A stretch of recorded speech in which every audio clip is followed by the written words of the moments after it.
Hello everyone, myself Shanwaz Mir, Faculty of Diploma Engineering, Suresh Gyanwar University. So today we will discuss our new topic, that name is Theodolite Survey.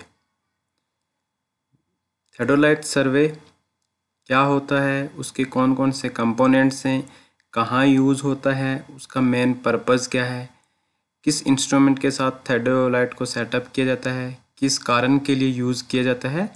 तो इस video में आज हम ये discuss करेंगे कि theodolite का use कहाँ कहाँ होता है हम अपनी सिविल इंजीनियरिंग में।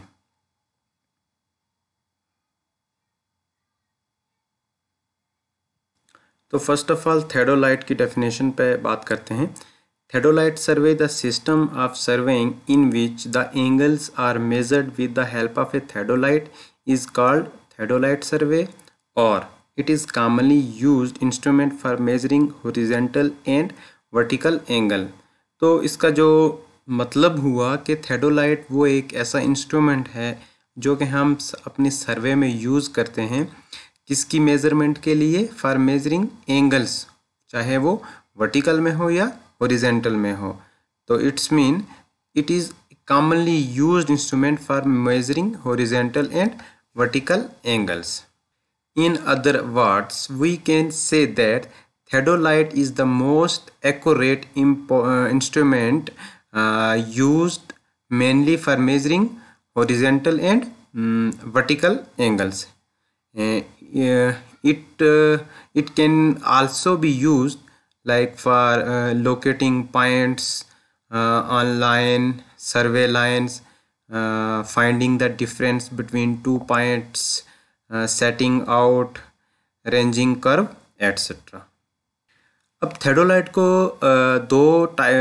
इसको क्लासिफिकेशन किया हुआ है दो में। तो theodolite are primarily classified as, the first one is transist theodolite and the second one is non-transist theodolite.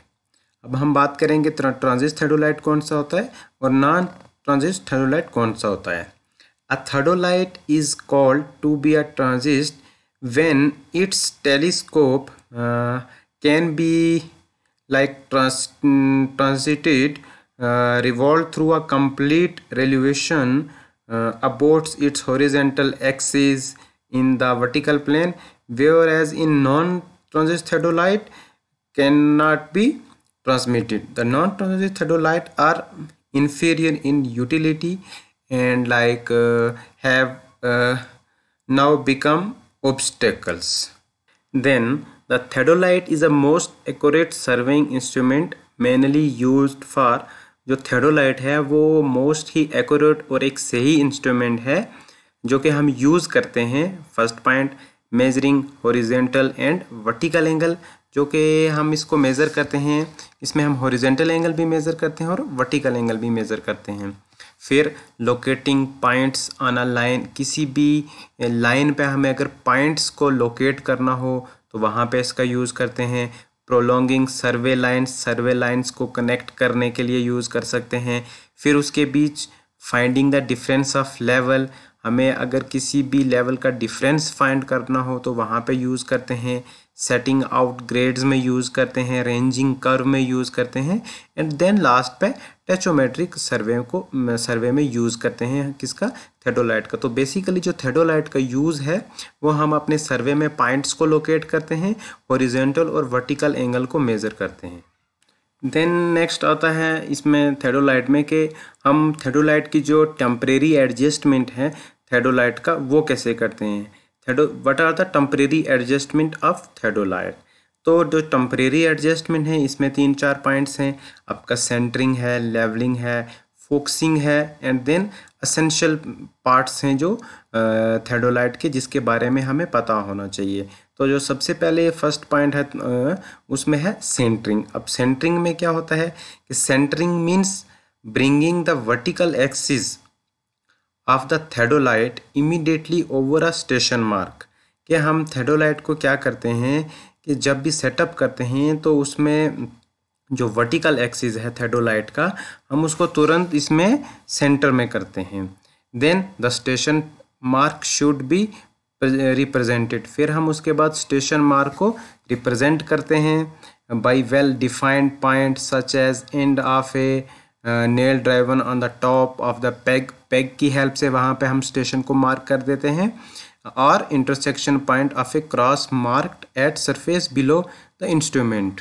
तो उसके बाद बेसिकली सेंटरिंग का वो मतलब है कि हम जब अपने इंस्ट्रूमेंट को सेटअप करते हैं तो हम प्लम बॉब की हेल्प से इसको बिल्कुल सेंटर में लाते हैं। क्या हमारा थेडोलाइट की जो ट्राइपॉड्स की लेग्स हैं क्या उनका डिस्टेंस इक्वल है।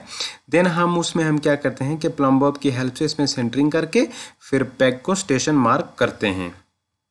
देन नेक्स्ट है लेवलिंग। अब लेवलिंग क्या होता है?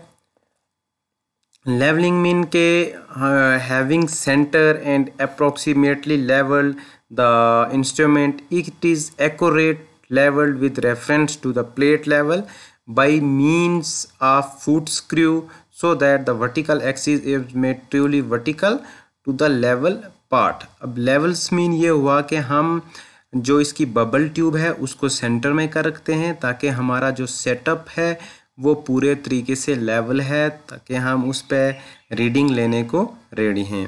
देन लास्ट है फोकसिंग। फोकसिंग को हम दो तरीके से कर सकते हैं।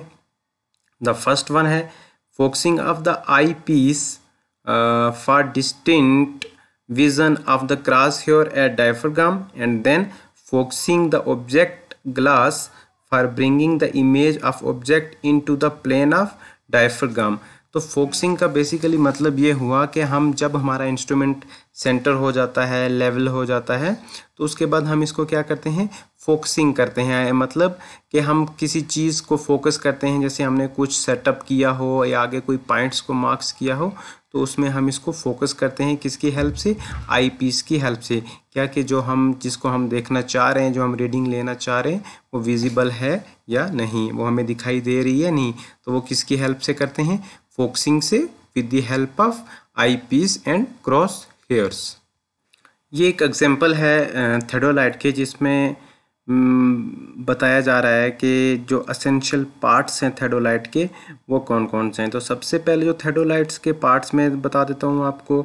इसमें प्लम बब लगा होता है, फिर उसके बाद इसमें बबल ट्यूब होती है एंड देन वर्टिकल सर्कल होता है और इसके लिए टेलीस्कोप होता है। इसमें आई पीस होता है, आई पीस ऊपर क्लैंप्स होता है, लोअर क्लैंप्स होता है इसमें, और इसमें रीडिंग्स के लिए भी है, उसको ग्रेजुएटेड सर्कल बोला जाता है एंड देन सर्कल क्लैंप है, हॉरिजॉन्टल एक्सिस भी है एंड देन इस पर फुट स्क्रू होता है। और हम इसको जो सेटअप करते हैं वो हम ट्राइपॉड की हेल्प से इस पर सेटअप करते हैं।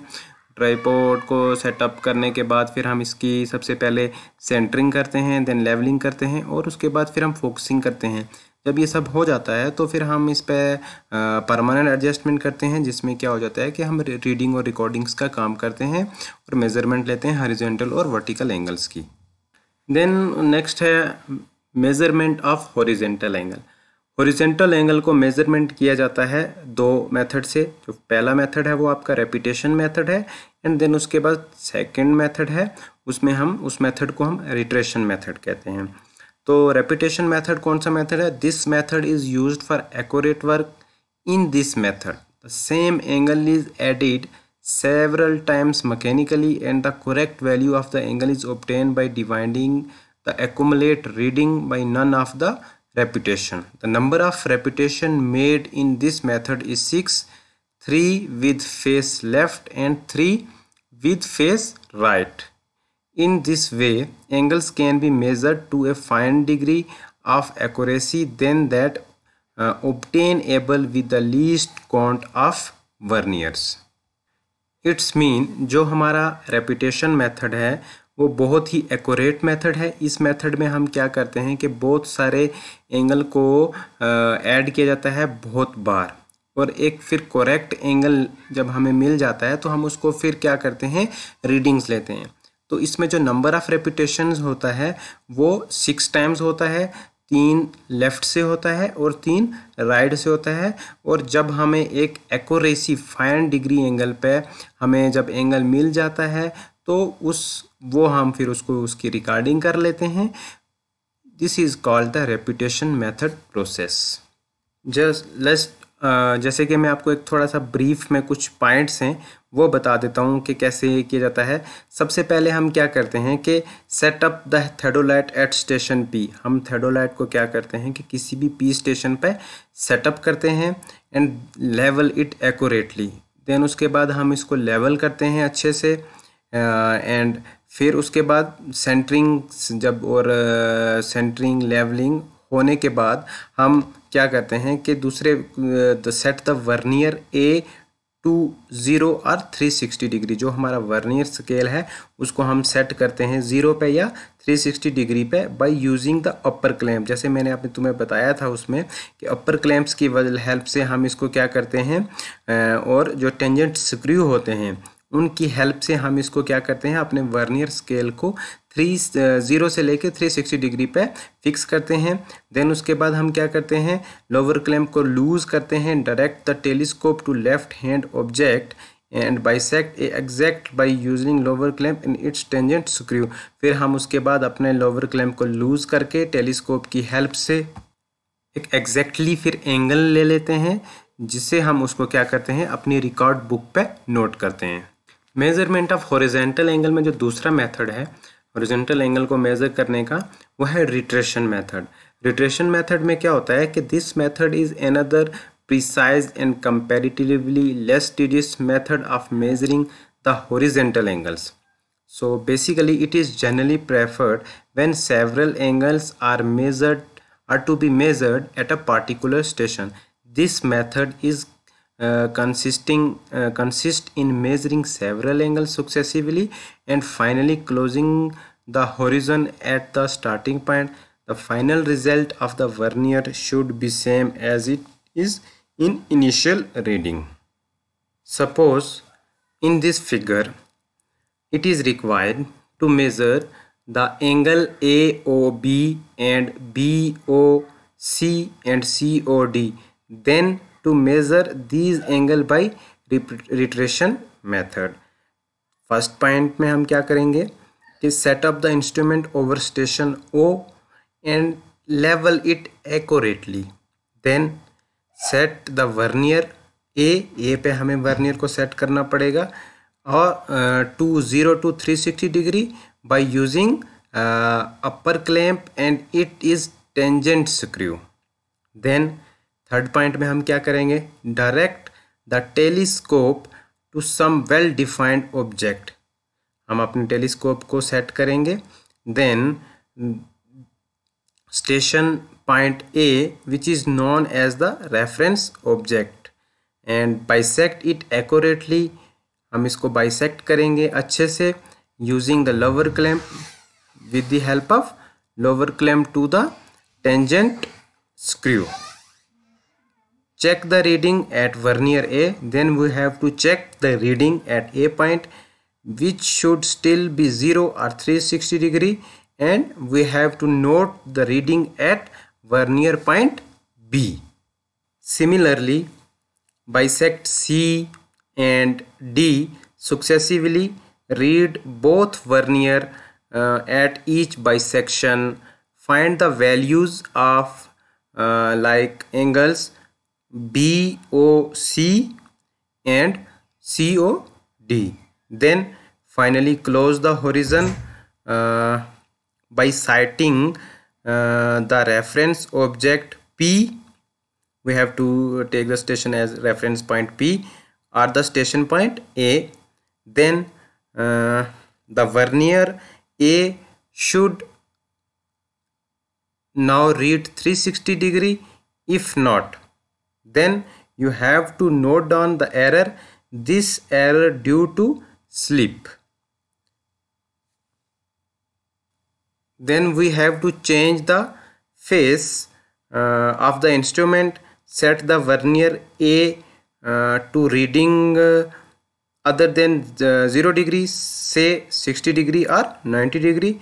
This is done to avoid error of graduation. Again measure the angle in the same manner by turning the telescope, this time in the counter clockwise direction To compensate or slip and error due to twisting of the instrument, close the horizon and apply the necessary correction to all the angle as before. The mean of the two results for each angle is taken as it is in true value. The next is measurement of vertical angle. What are the vertical angles? A vertical angle is angle between the inclined line of sight and the horizontal. It may be an elevation of angle or depression according as the object is above or below the horizontal plane. That is shown in figure.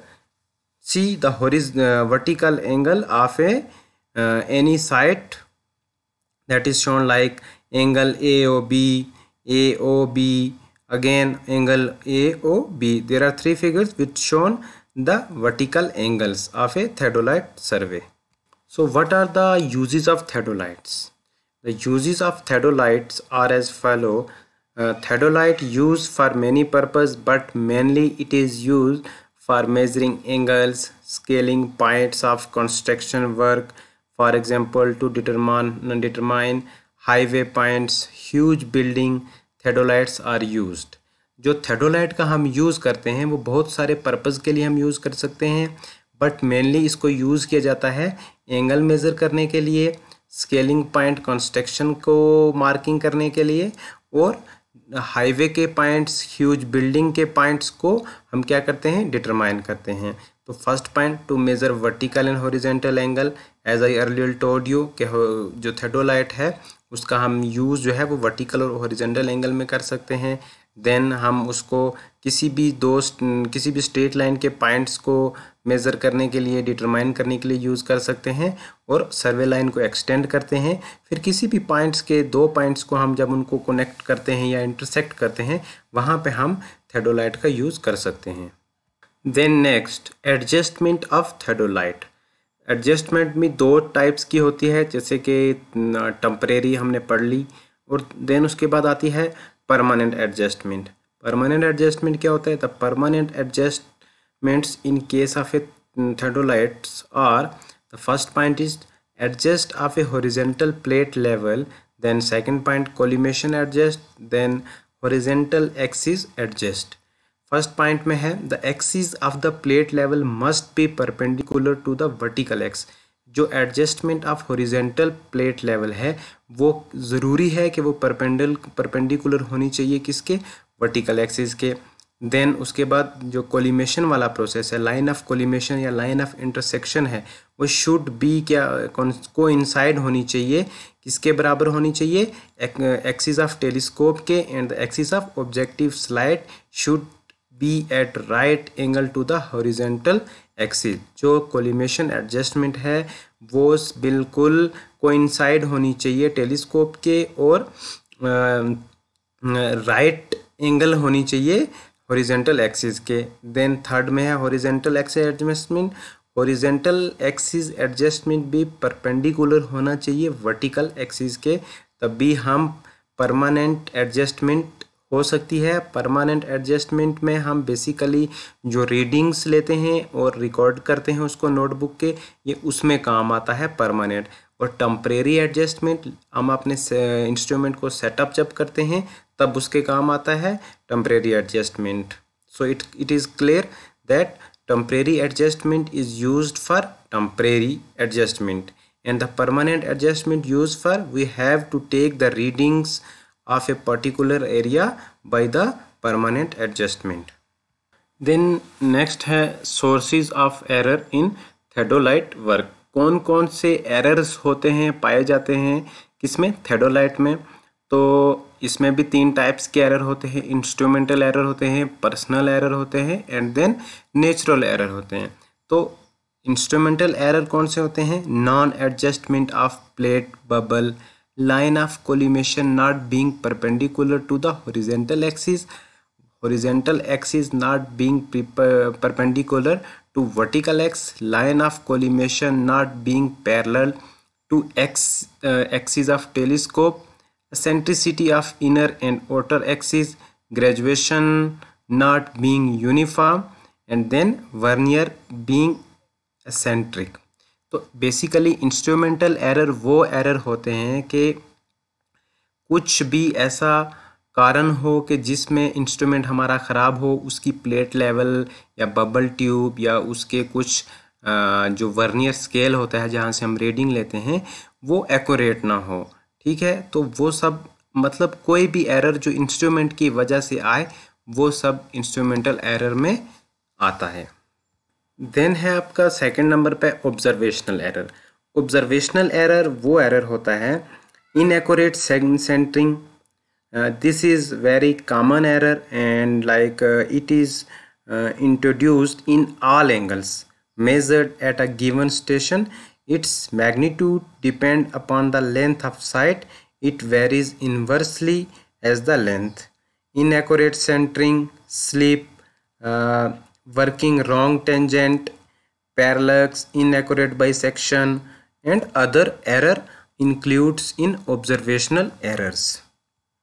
Inaccurate bisection means care should not taken to bisect the level point visible on the ranging rod. In case of short sight, the point of pencil or the plumb line may be used instead of ranging rod. The error varies inversely with the length of sight. Then other errors such as mistake in setting the vernier, mistake in reading the scales and vernier, mistake in reading wrong vernier and mistake while booking the reading can be prevented by checks and precaution. It's mean हम कुछ भी गलती करते हैं observational error, जिसको हम personal भी बोल सकते हैं कि हमने रीडिंग अच्छे से नोट ना की हो। अगर हमने रीडिंग अच्छे से नोट की हो तो उसको हमने अच्छे से उसको नोटबुक पे नहीं लिख पाए। तो जो भी इस प्रकार के जो हमारी खुद की गलतियों की वजह से जो एरर आते हैं वो ऑब्जर्वेशनल एरर में आते हैं। देन आपका लास्ट है natural error. These error due to high temperature causing irregular refraction, wind storm causing variation of instrument, the sun shining on the instrument. These errors are included or present in natural error. So natural error वो error होते हैं कि जो हमें natural की वजह से हो, तेज़ से बारिश हो जाना, आंधी तूफान होना, सनलाइट का हमारे इंस्ट्रूमेंट पे लगना, उसकी वजह से जो भी एरर आएगा वो नेचुरल एरर्स में आता है। Thank you. In next video we will discuss about the part 2 of the theodolite survey.